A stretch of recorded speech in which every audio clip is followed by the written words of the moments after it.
एक बार फिर चौथे स्तंभ का थाने में हुआ जमकर अपमान। एसएचओ रामपुर कारखाना ने कई मीडिया चैनलों के वरिष्ठ पत्रकारों से वार्ता में स्वीकार भी किया कि घायल पीड़ित का ही 151 में चालान कर दिया गया है। फी सलेमपुर एसएचओ थाना रामपुर की मिलीभगत से पीड़ित घायल पवन पांडे के केस में लुका छुपी का खेल खेला जा रहा है, अर्थात पुलिस खेल रही है पूरा लुका छुपी का खेल। जी हां, आपने बिल्कुल सही सुना।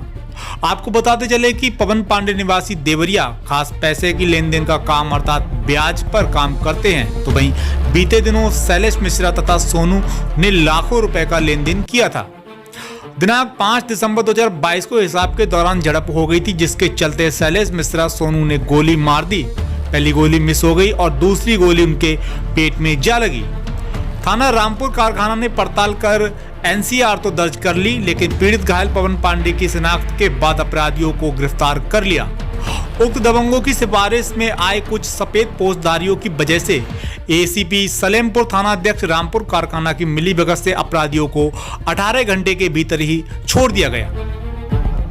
तो भाई इस पूरे प्रकरण की सूचना पाकर एक देश एक आवाज न्यूज 24 चैनल के संस्थान के स्टेट संपादक गजेंद्र मिश्रा अपनी टीम राम भरोसा चौरसिया ब्यूरो चीफ जनपद देवरिया, बंदन प्रसाद ब्यूरो चीफ बहराइच व रामविलास चौहान संवाददाता रामपुर कारखाना के साथ तथा अन्य media channel yes TV Bharat के वरिष्ठ पत्रकार लोगों के साथ थाने पहुंचे तथा पीड़ित घायल पवन पांडे से मुलाकात की। पीड़ित घायल ने वार्ता के दौरान बताया कि उक्त दबंग लोगों को मेरे घर आते हैं और फिर गोली मार देने की बात करते हैं और वहां से चले जाते हैं।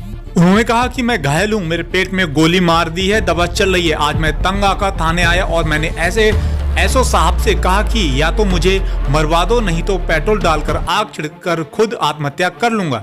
एसओ साहब आग बबूला हो गए और मुझे गाली गलौज करते हुए हवालात में बंद कर दिया। कहा कि तुम मीडिया वालों से फोन करवा रहे हो, यह ठीक नहीं होगा। सर्दी की वजह से पेट में विशेष दर्द हो रहा था। मैंने चाय भी मांगी परंतु मुझे चाय नहीं दी गई।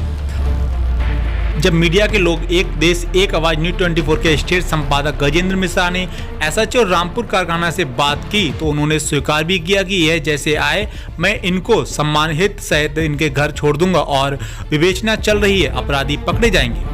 अब प्रश्न यह बनता है कि जब मुद्दई स्वयं बता रहा है कि इन लोगों ने गोली मारी भी और यह लोग घर पे आके धमकी भी देते हैं, फिर भी थाना अध्यक्ष ने 18 घंटे में उन्हें क्यों छोड़ दिया? यदि पुलिस माफियाओं के दबाव में अपराधियों की गिरफ्तारी नहीं कर पा रही है तो पीड़ित घायल पवन पांडे के गोली मार दी। मामला संगीन है और पुलिस सिर्फ विवेचना की बात कर रही है, अपराधियों को छोड़ रहे हैं। आखिर योगी सरकार में अपराधियों का बोलबाला क्यों है? जबकि जनपद देवरिया के पुलिस अधीक्षक संकल्प शर्मा हैं, फिर भी एसीपी सलेमपुर थाना अध्यक्ष रामपुर कारखाना और पुलिस महकमे के कुछ आला अधिकारी उनकी साख पर बट्टा क्यों लगा रहे हैं?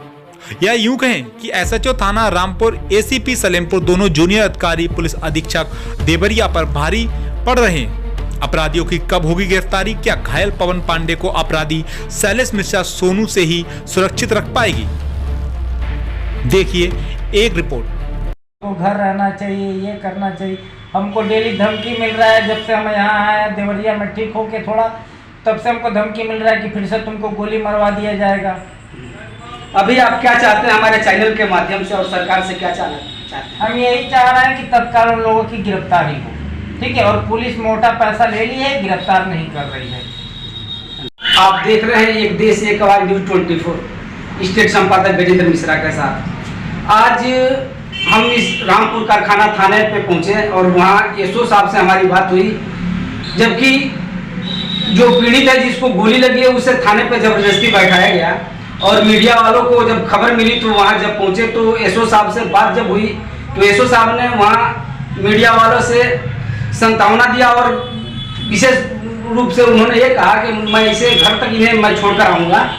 अभी मैं पीड़ित से ही बात कर बताऊँगा पीड़ित के साथ क्या क्या हुआ है और कैसे हुआ। देखिए हम पीड़ित को दिखा रहे हैं जिसको गोली लगी हुई है और किस स्थान पे गोली लगी हुई इस बयान लूंगा और पीड़ित से यही पूछूंगा कि मतलब कि क्या हुआ था। क्या नाम है आपका? पवन पांडे। क्या हुआ है आपके साथ? गोली मारा गया था। किस कारण से गोली मारा गया है? पैसे का लेन देन, पैसा हमने कर्जा दिया था वही ले रहे थे पैसा, तो उसी में हमको गोली मार दिया गया। तो फिर आज आपको जो 9 तारीख के डेट में आप थाने पे गए थे, किस कारण से थाने पे गए थे? हम गए थे FIR लेने के लिए, FIR का कॉपी और पता करने के लिए कि FIR हमारी दर्ज हुई है या नहीं दर्ज हुई है। ठीक है, तो FIR का कॉपी लेने गए, तो उसके बाद उन लोगों की गिरफ्तारी नहीं हुई। ठीक है, तो उसके बाद हम पेट्रोल डाल के हम सोचे जब गिरफ्तारी नहीं हुई तो हम खुद ही मर जाते हैं, सही रहेगा, सबसे बढ़िया। तो इतने में ऐसो हमको ले जाके बैठा दिए। ठीक है, और बैठा के हमको 151 में चालान कर दिए। देखिए, इनकी पीड़ा को जबकि थाने पे जाने के बाद थाने पे फरियाद करने के लिए थाने पे गए हैं, लेकिन फिर भी इनकी कोई सुनवाई नहीं हुई। इन्हें उल्टा ही 4 घंटे बैठा दिया गया, जबकि इन्हें दर्द भी हो रहा था। जबकि सबसे पहले मुख्य रूप से देखा जाए तो पहले ट्रीटमेंट की जरूरत थी, और उसके बाद एसओ साहब ने बैठाने के बाद आपसे क्या क्या किस तरह की बात की?